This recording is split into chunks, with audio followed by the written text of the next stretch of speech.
नित्यही 5 ओव्या निदान निश्चय केला मनापासून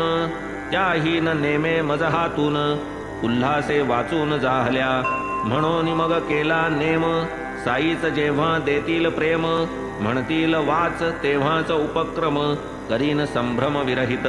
निष्ठा साईंच्या पायापाशी जेव्हा साई देतील आज्ञेसी तेव्हाच वाचीन ज्ञानेश्वरीसी कृतनिश्चयेसी बैसलो असो येता महोदय पर्व सवे मातोश्री भगिनी सर्व पहावया गुरुपूजा गौरव पातले मग देव शिर्डीस का हो आताशा नाही वाचत ज्ञानेश्वरी आपण नित्य जोग तेथे देवांसी पुसत प्रत्युत्तर देत ते परिसावे ज्ञानेश्वरीची मोठी हौस परिणती जाई सिद्धीस आता बाबाच जेव्हा वाचावयास वदतील ते वेळेस वाचीन